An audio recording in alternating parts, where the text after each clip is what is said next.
Sergeant Park walked into the observation deck with her morning coffee, just like she did every single day. The large room had big windows that showed the stars outside. It was her favorite place on the whole ship. She liked to sit there, drink her coffee, and watch the universe slowly pass by. It was peaceful. It was quiet. It was the only time she could think clearly. The ship was called the GCS Harmony.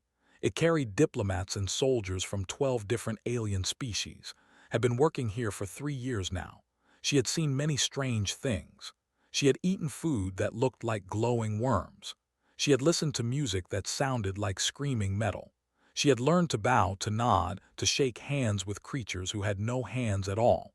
Nothing surprised her anymore. Or so she thought. On this particular morning, walked toward her usual seat. It was in the middle section, fourth row, third seat from the left. She had sat there hundreds of times, but today something was different. A tall alien was already standing near her seat. His skin was silver like polished metal. He had 4 arms, 2 on each side of his body. His eyes were large and amber-colored, like honey held up to sunlight. He had seen his kind before, but she had never spoken to this one. His name, she would later learn, smiled politely and moved toward her chair, but before she could sit down, stepped in front of her. He did not say anything. He simply stood there, blocking her path. She waited for him to move. He did not move. "Excuse me," said. "I would like to sit here." Said nothing. His amber eyes stared at her. There was no anger in them, there was no hatred, there was just something she could not understand, something deep and heavy like a stone at the bottom of a river. Frowned. "Is there a problem?" Still he said nothing. He simply sat down in her chair and looked away. Stood there for a moment, confused. Then she shrugged and found another seat. Maybe he was having a bad day. Maybe people had different ideas about chairs and territory. She decided not to make it a big deal. But the next morning, it happened again. And the morning after that. And the morning after that. Every single day would enter the observation deck. Every single day she would try to find a seat, and every single day would block her. It did not matter which seat she chose. It did not matter where in the room she went. He was always there first, always standing in her way, always silent. He never spoke a word. He never explained himself. He just watched her with those large, unblinking eyes until she gave up and left. By the end of the first week was annoyed. By the end of the second week she was angry. She had done nothing wrong to this alien. She had never even met him before. Why was he treating her like this? She decided to report the problem to her commanding officer. Lieutenant was a serious man with gray hair at his temples and a face that rarely smiled. He listened to his complaint while looking at the security footage on his screen. "I see what you mean," he said slowly. "He does seem to be following you." "He is blocking me from sitting," said, "every single day for 2 weeks now." Sighed. "But he is not touching you. He is not threatening you. He is not saying anything harmful. Technically, he is just sitting in chairs." "He is harassing me." "I understand your frustration, Sergeant, but without clear evidence of hostile intent, there is not much I can do. They are important allies. We cannot accuse one of them without solid proof." He leaned back in his chair. "My advice, sit somewhere else." Wanted to argue, but she knew it was pointless. She saluted and left his office, her hands shaking with frustration. The other crew members on the ship began to notice what was happening. Some of them laughed. They thought it was funny to watch try to find a seat while the strange alien chased her around the room. Others whispered behind her back. They wondered if she had done something to offend them. Maybe she had insulted his people. Maybe she had broken some alien custom without knowing it. A few of them thought she was imagining things. They said she was being paranoid. They said she was making a big deal out of nothing. But knew the truth. She was not imagining anything. This alien was deliberately targeting her, and she had no idea why. One morning, she decided enough was enough. She was going to confront him directly. She was going to demand answers. She found in his usual spot on the observation deck. He was sitting in a chair near the window, his 4 arms resting on his knees. When he saw her coming, he stood up quickly, as if preparing to block her again. But did not try to sit down. She stopped right in front of him and looked into his amber eyes. "Why are you doing this?" she asked. Her voice was calm, but there was steel underneath it. "What did I do to you? Why do you hate me so much?" Stared at her. For a long moment he said nothing. Then something changed in his face. His eyes seemed to grow darker, sadder. His silver skin seemed to lose some of its shine. He looked tired. He looked like someone carrying a weight that was too heavy for his body. For just a second thought she saw pain in his eyes. Real pain. Deep pain. The kind of pain that comes from knowing something terrible. But then he looked away. He turned his back to her and walked to the window. He did not speak. He did not explain. He just stood there in silence, staring at the stars. Felt her anger boiling inside her chest. She had tried to be reasonable. She had tried to be patient. And this alien would not even give her the respect of an answer. "Fine," she said coldly, "if that is how you want it." She turned and walked out of the observation deck. Her coffee sat on a table nearby, completely untouched. She did not care anymore. She just wanted to get away from him. She did not see the small, folded note that fell from his lower left hand. She did not see it land softly on the floor behind her. She did not know that inside that note was a message that would change everything she thought she knew. The note lay there on the cold metal floor, waiting to be found, waiting to reveal a truth that could never have imagined. Private was the youngest soldier on the ship. She was only 22 years old, with bright, curious eyes and a habit of picking up strange things she found lying around. Her pockets were always full of odd objects, a colorful stone from a broken piece of metal from an old repair drone, a feather that glowed in the dark. She collected these things like treasures. She believed every object had a story. On this particular morning, was walking past the observation deck when something caught her eye. A small piece of paper was lying on the floor near the entrance. It was folded into a neat square, and it looked like someone had dropped it by accident. Picked it up without thinking. The paper felt strange in her hands. It was thicker than normal paper, almost like cloth, and the writing on it was like nothing she had ever seen before. The letters were curved and flowing like water moving through a river. They were not in standard Galactic. They were not in any human language. They were completely foreign. But remembered something. She had heard the other soldiers talking about Sergeant Park and her problem with that alien, the one who kept blocking her from sitting down. Everyone on the ship knew about it by now. It had become the biggest piece of gossip in weeks. Maybe this note had something to do with that. Hurried through the corridors of the ship, searching for. She found her in the cafeteria, sitting alone at a corner table. Looked tired and frustrated. There were dark circles under her eyes, and her jaw was tight with anger. "Wait up," called out. Looked up, and what is it? Held out the folded paper. "I found this near the observation deck. I think it might be in writing. Was not there some problem with you and that guy?" His eyes narrowed. She grabbed the note from his hand and stared at it. The strange symbols meant nothing to her, but she had a feeling deep in her gut that this was important. "Where exactly did you find this?" asked. "On the floor, near the door. I did not see who dropped it, but it was right where you usually walk." His mind was racing. Could this note be from? Was this finally the explanation she had been waiting for? She needed to know what it said. "Thank you," said quickly. "I owe you one." She stood up and hurried out of the cafeteria, leaving her food untouched on the table. She knew exactly where she needed to go. The ship's cultural liaison was a woman named. She was in her 50s, with silver streaks in her black hair and kind eyes behind round glasses. She had spent 20 years studying alien languages and customs. If anyone could read this note, it was her.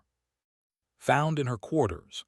The room was filled with holographic dictionaries, ancient books, and strange artifacts from a dozen different worlds. It smelled like old paper and incense. Said, placing the note on the desk, "Can you read this?" Picked up the paper carefully, as if it were made of glass. She studied the symbols for a long time. Her eyebrows slowly rose higher and higher on her forehead. "This is old," she said finally, "very formal, almost ceremonial. This kind of writing is usually reserved for important occasions, weddings, funerals, sacred vows." She looked up with curious eyes. "Where did you get this?" "Someone dropped it near the observation deck." His heart was beating faster. "Can you tell me what it says?" Turned back to the note. Her lips moved silently as she translated the words in her head. When she finally spoke, her voice was soft and filled with wonder. "It says, 'I cannot let you sit where death waits. Forgive me, I cannot explain, but I will not let you die.'" Felt the blood drain from her face. "What?" Continued reading. "I have seen your ending. In every vision you sit and you do not rise again. I will stop it, even if you hate me, even if you never understand. I will save you." The room seemed to spin around. She grabbed the edge of the desk to steady herself. Her mind could not process what she was hearing. "He has been protecting me," she whispered. "It would seem so." Set the paper down gently. "They have old legends about seers. These are people who can see pieces of the future. Among their people, this gift is considered a curse. Those who have it rarely speak about what they see. They believe that talking about a vision can make it come true, so they stay silent even when they are trying to help." Thought about all those mornings on the observation deck. All those times had blocked her from sitting. All those times she had hated him for it. And now she understood. He had seen her die, in one of those chairs, and he had been trying to save her life without ever saying a word. "The burden is said to be terrible," continued. "Many seers go mad from the weight of what they know. They see death everywhere. They see suffering everywhere, and they cannot speak of it. They can only watch and try to change things in small ways." Picked up the note again. She stared at the strange symbols, even though she could not read them. These words had been written for her. This alien she had hated for weeks had been carrying this terrible secret, all alone, just to keep her safe. "Why me?" asked.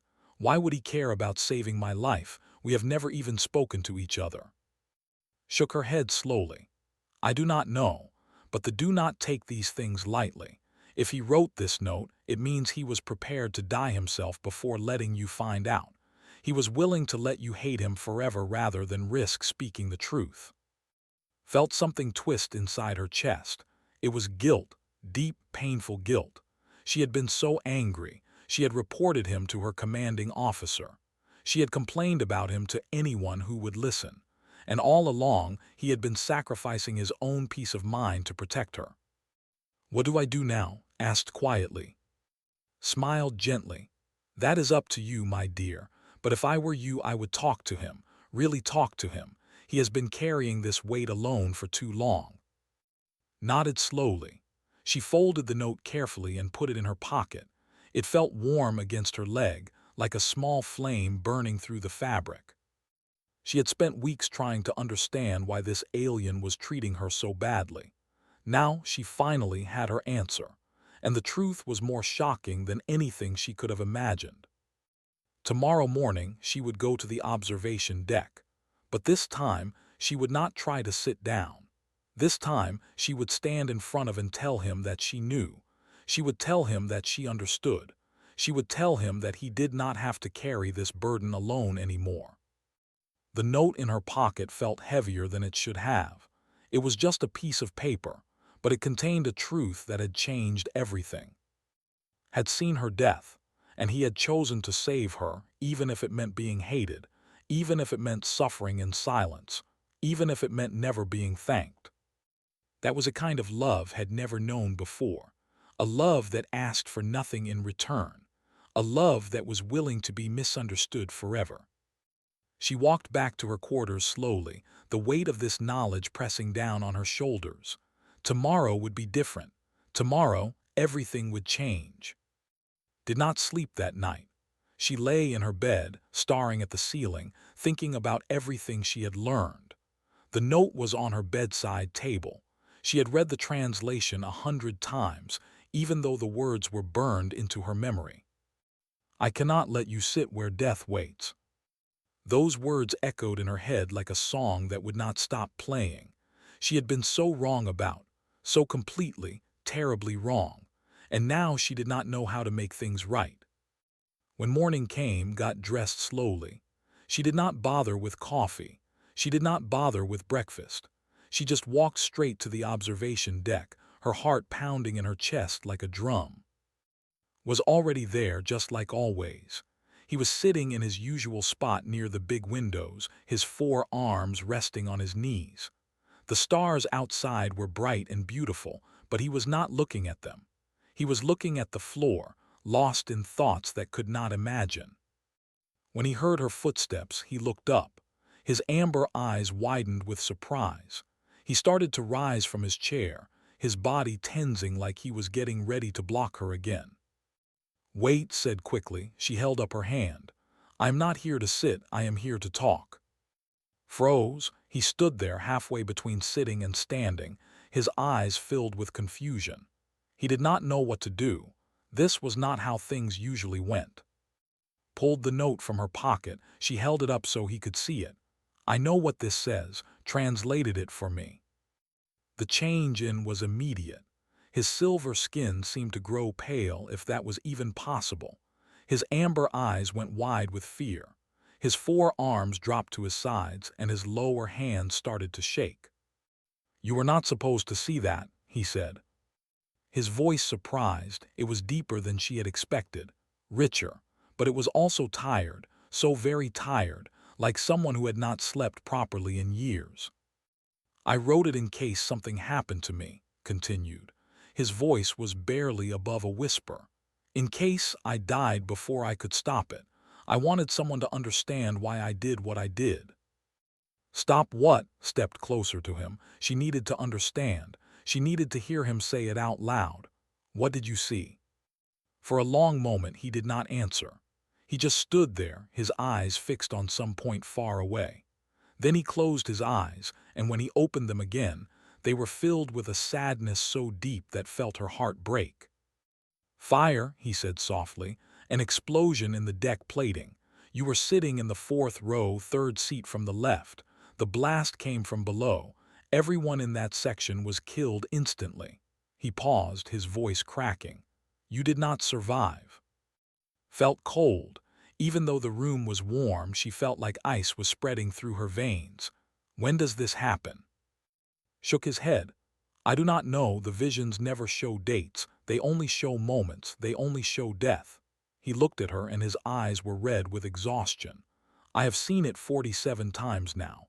Every time you sit in that section, I see it again. The fire, the screaming, your face as the light leaves your eyes. 47 times. He had watched her die 47 times in his mind. And each time, he had done nothing except try to stop her from sitting in that chair. So you have been protecting me, said. It was not a question, it was a statement. I could not tell you. His voice was heavy with pain. My people believe that speaking of a vision can lock it into fate, that the only way to change what has been seen is to stay silent. I thought if I just kept you away from those seats, I could save you without cursing you. Without cursing me. If I told you about the vision, it might become true, it might become unavoidable. That is what my people believe. He turned away from her, his shoulders slumping. I thought silence was the only way. I thought I was doing the right thing. Stood there looking at his back. This alien had carried this terrible knowledge for weeks. He had watched her hate him. He had watched her complain about him. He had watched everyone on the ship laugh at his strange behavior. And he had said nothing because he was trying to save her life. Why me? She asked. The question had been burning inside her since she first read the note. We have never spoken before. We do not know each other. Why would you care if I lived or died?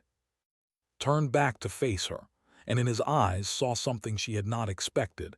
It was not just concern, it was not just duty, it was admiration, deep, sincere admiration. "Because I have watched you," he said quietly. "Every day I sit in this room and I watch the people who come and go.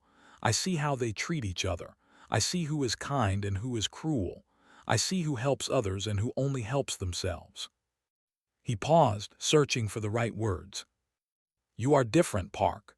You help the delegates when they struggle with their equipment. You share your food with the children even though you do not have much yourself.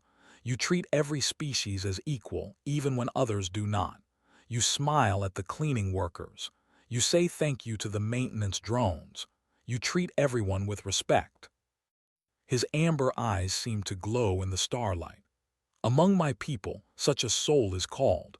It means one who carries light. You carry light inside you, and I could not let that light be destroyed. I could not let such a good person die because of some explosion that had not happened yet." Did not know what to say. No one had ever described her that way before. She had always thought of herself as ordinary, just another soldier doing her job, but had seen something more. He had seen the parts of her that she never showed anyone. "We need to report this," she said finally. Her voice was stronger now, more determined. "If there is a problem with the deck plating, the engineers need to know about it." Shook his head sadly. "I already tried 3 weeks ago. I told them there might be a structural weakness. They ran tests. They found nothing wrong." "Then we try again." His jaw tightened with resolve. "We do not give up. We do not accept that fate cannot be changed." She looked at, and for the first time since this whole thing started, she smiled at him. A real smile, a warm smile. "That is what humans do. We fight. We do not accept that something is impossible. We keep trying until we find a way." Stared at her, something changed in his face. The exhaustion was still there, but now there was something else too. Hope. Just a tiny spark of it, but it was there. "You believe we can stop it?" he asked. "I believe we have to try," stepped forward and without thinking placed her hand on one of his arms. His silver skin was cool to the touch, like smooth metal. "You have been carrying this alone for too long. Let me help you. Let us carry it together." Looked down at her hand on his arm. In all his years as a seer, no one had ever offered to share his burden. No one had ever said they wanted to help. His visions had always made him alone, different, cursed. But this human woman was standing in front of him, offering to fight alongside him, offering to believe in a future that might not exist. "Together," he repeated the word slowly, like he was tasting it for the first time. "Together," confirmed. "Now come on. We have work to do. We are going to wake up my commanding officer and make him listen. And then we are going to find out what is really going on with that deck plating." She turned and walked toward the door. After a moment of hesitation, followed her. His footsteps were lighter than they had been in weeks. His heart felt lighter too. For the first time in a very long time, he was not alone. Lieutenant was not happy to be woken up at 3 in the morning. He opened his door with red eyes and messy hair. His uniform was wrinkled, and there was a pillow mark on his cheek. He looked at and standing in the corridor, and his face twisted with annoyance. "This had better be important, Sergeant," he growled. "I was having a very nice dream about fishing." "Sir, we have reason to believe there may be a serious problem in the observation deck," said. She stood at attention, her back straight and her voice steady. "A catastrophic failure could be coming. We need to inspect the deck plating as soon as possible." Rubbed his eyes and stared at her. "Based on what evidence?" Hesitated. She had known this question would come, but there was no easy answer. How do you explain to a military officer that an alien had visions of the future? "Based on intelligence that I am not able to fully explain, sir, but I am asking you to trust me. Just one inspection. That is all I am requesting." His eyes moved to who stood silently beside. The alien's silver face showed no emotion, but his amber eyes were intense, focused. "What is his involvement in this?" asked, pointing at. "He is the source of the intelligence, sir." Precognition, laughed, but there was no humor in it. Sergeant, those are myths, old stories that aliens tell their children at bedtime. You cannot seriously expect me to order an inspection based on some fairy tale. Did not back down. Sir, with respect, we have seen stranger things proven true in the last 10 years. The memory stones that can record thoughts, the healing frequencies that can cure diseases. Just because we do not understand something does not mean it is not real. Was quiet for a long moment. He looked at, then back at. She could see him thinking, weighing his options. He was a practical man. He did not believe in magic or visions or things that could not be measured with instruments. But he also knew that the universe was full of surprises. Finally, he sighed. A long, tired sigh that came from somewhere deep in his chest. Fine, he said. One inspection. If the engineers find nothing, I do not want to hear about this ever again. Understand? Yes, sir. Thank you, sir. The inspection was scheduled for 6 in the morning. Chief Engineer Minyu Ryu was put in charge of the operation. He was a careful man who wore thick glasses and always had oil stains on his hands. He took his job very seriously. If there was something wrong with the ship, he would find it. Minyu led a team of 4 engineers into the lower access tunnels beneath the observation deck. These tunnels were narrow and dark, filled with pipes and wires and the constant hum of machinery. Most people on the ship had never been down there. It was not a pleasant place to visit. Weighted above with, they stood near the windows of the observation deck, watching the stars and trying not to think about what might be found below. The waiting was the hardest part. Every minute felt like an hour. 1 hour passed, then 2. Paced back and forth across the room, stood perfectly still like a statue made of silver. His eyes were closed and his breathing was slow and steady. She wondered if he was having another vision. She wondered what he was seeing.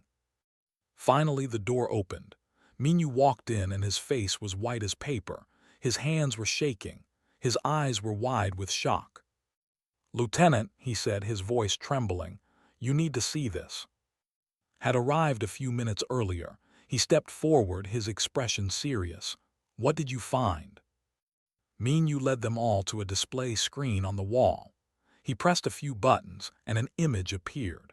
It showed the underside of the observation deck floor, in the area directly beneath the 4th row of seats. What they saw made everyone freeze. A cluster of small machines had gathered beneath the floor. They were maintenance drones, the spider-like robots that normally did simple repair work around the ship. But they were not doing repairs. They were doing something else entirely. They were installing explosives. The bombs were military-grade, plasma charges that could burn through metal like it was paper. There were enough of them to destroy the entire observation deck and everyone in it. Sabotage breathed. His face had gone pale too. Someone is trying to destroy this ship. Minyu nodded grimly. The drones were. Someone hacked into their control systems and turned them into weapons. They have been working down there for weeks, installing these charges one by one. If Sergeant Park had not requested this inspection. He did not need to finish the sentence. Everyone knew what would have happened. The bombs would have gone off. Dozens of people would have died. The ship would have been crippled, floating helplessly in space. Turn 2, his eyes were different now. There was no more doubt in them, no more disbelief, only respect. You saw this? He asked. Nodded slowly. I saw the explosion. I saw the deaths. I did not see the cause until now. My visions only show moments, not explanations. But I knew something terrible was waiting in that section of the deck. Extended his hand toward. It was a human gesture of respect and gratitude. Among soldiers, it meant something important. It meant you trusted someone. It meant you owed them. Your vision saved this ship, said. On behalf of everyone aboard the Harmony, I thank you. Looked at the offered hand. Among his people, touching was not common. It was considered very personal, very intimate. but he understood what this gesture meant to humans. He understood what was trying to say. Slowly, he reached out with one of his hands and took. The grip was gentle, almost careful, but when he released it, something in his posture had changed. He stood a little taller. His shoulders were a little. The heavy weight he had been carrying for so long seemed a little lighter. Watched this happen, and she felt tears forming in her eyes. She blinked them away quickly. Soldiers did not cry, but she could not help feeling proud, proud of for his courage, proud of herself for believing him, proud of everyone for working together to stop this disaster. "Now we need to find out who did this," said, his voice hard with anger. "Someone on this ship is a traitor, someone those drones, and when we find them, they will answer for their crimes." The investigation began immediately. Every crew member, every diplomat, every visitor on the ship was questioned. Security footage was reviewed. Computer systems were analyzed. The hunt for the saboteur had begun. But for now, the immediate danger was over. The bombs were carefully removed and destroyed. The drones were shut down and examined. The observation deck was declared safe. Looked out at the stars through the big windows. The universe seemed brighter now, more beautiful. She had come so close to dying in this room, so close to becoming nothing but ash and memory. But she was still alive, because of his visions, because of his stubborn, silent determination to save her life. She turned to look at him. He was still standing near, answering questions about his abilities. His silver face was calm, but she could see the relief in his eyes. The storm was over. The worst had not happened. They had changed fate. They had done the impossible. And they had done it together. The investigation took 3 days. Security officers worked around the clock, checking every piece of evidence, interviewing every person on the ship. Finally, they found the traitor. His name was. He was a diplomat with pale blue skin and cold, empty eyes. He had been working with a group of separatists who wanted to destroy the Galactic Coalition. They believed that different species should not work together. They believed that cooperation was weakness, and they had been willing to kill innocent people to prove their point. Was arrested in his quarters. He did not fight. He did not run. He just smiled a terrible smile and said that others would finish what he started. His words sent chills down everyone's spine. He was transferred to a high-security prison facility to wait for his trial. The government apologized publicly for his actions. They promised to cooperate fully with the investigation. They promised that justice would be served. Life on the GCS Harmony slowly returned to normal. The observation deck was repaired and reopened. The crew went back to their regular routines. The diplomats continued their meetings and negotiations. On the surface, everything looked the same as before. But for End, nothing would ever be the same again. They started meeting on the observation deck every morning just like before, but now they were not strangers. Now they were not enemies. Now they were friends, real friends, the kind of friends who had faced death together and survived. Would arrive early and save a seat for, not in the 4th row, of course, never in the 4th row. He saved a seat in the front row near the big windows where they could watch the stars together in peace. Would bring 2 cups of coffee. She had learned that could drink the beverage in small amounts. Did not particularly like the taste, but he drank it anyway. It made happy, and making her happy had become important to him. They talked about everything during those morning meetings. Told her about a planet called Prime. He described forests made of silver trees that sang when the wind blew through them. He described seas that glowed with soft blue light at night. He described cities that floated in the clouds, held up by technology so ancient that no one remembered how it worked anymore. Told him about her childhood in a coastal city called. She told him about her grandmother, who made the best seafood soup in the whole world. She told him about the smell of the ocean in the morning, the sound of waves crashing against the rocks, the feeling of sand between her toes.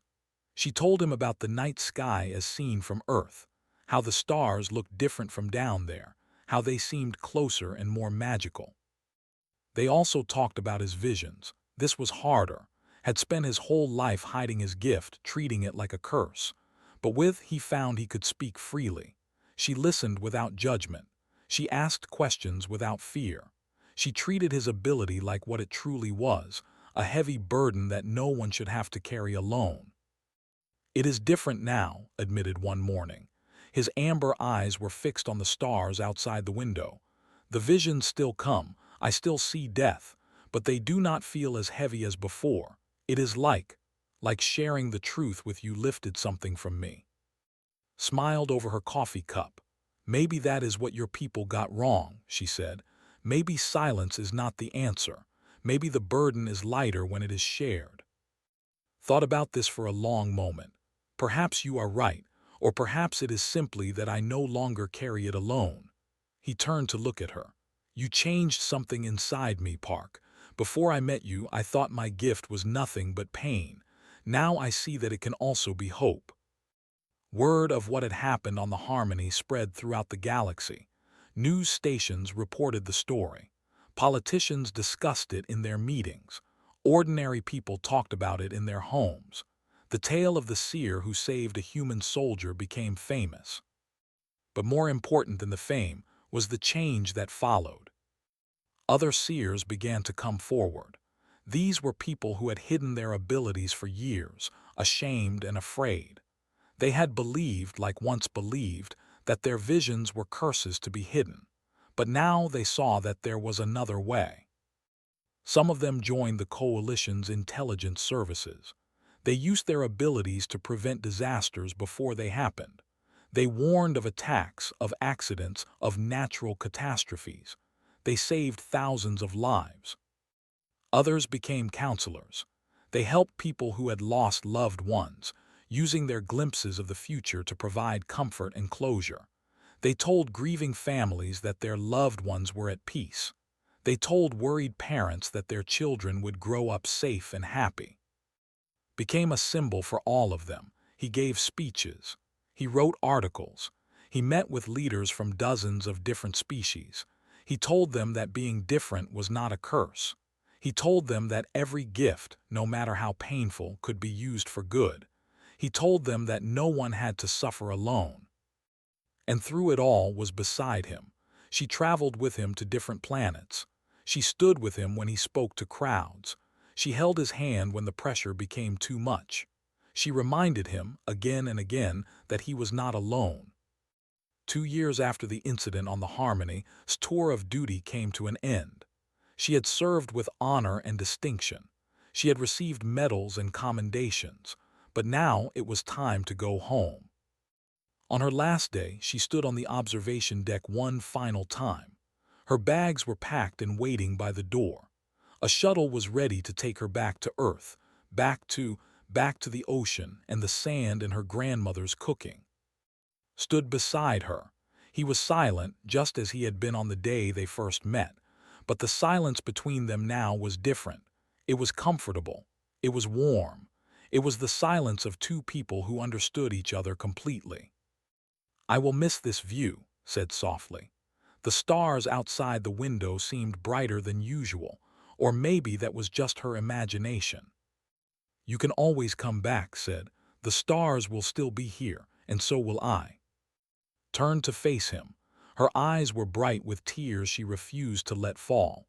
"Thank you for everything, for saving my life, for trusting me with your secret, for being my friend." Inclined his head in the gesture of deep respect. It was a bow that his people only gave to those they honored most. "Thank you, Park, for showing me that even the darkest gift can bring light, for teaching me that humans never give up, for proving that fate can be changed." Smiled through her tears. She reached out and placed her hand on one of his arms, just like she had done on the night they became allies. His silver skin was still cool, still smooth, but now it felt like home. "Stay in touch," she asked. "Always," he promised. She picked up her bags and walked toward the shuttle. At the door, she turned back one last time, was standing by the window, one of his hands raised in farewell. The starlight made his silver skin glow like moonlight on water. Raised her own hand in return. As the shuttle carried her away from the Harmony, she looked back at the observation deck viewport. She could still see standing there, growing smaller and smaller as the distance increased. She watched until he was just a tiny silver dot. Then she watched until even that disappeared. Some connections, she realized, were stronger than distance, stronger than species, stronger than fate itself. What had begun as conflict had become understanding. What had seemed like hatred had revealed itself as love. Not romantic love, perhaps, but something just as powerful, something just as real. Had seen her death in his visions. He had chosen to save her, even if it meant being hated, even if it meant suffering in silence, even if it meant never being understood. And had chosen to believe him. She had chosen to fight alongside him. She had chosen to show him that no burden was too heavy when it was shared. Together, they had changed fate. Together, they had proven that the future was not written in stone. Together, they had shown the entire galaxy what was possible when different species worked as one. The shuttle entered hyperspace, and the stars streaked past the windows like rivers of light, closed her eyes and smiled. This was not an ending. This was a beginning. A new chapter in a story that would continue across the stars, across the years, across all the impossible distances of space. Because some friendships were forever. And theirs was one of them.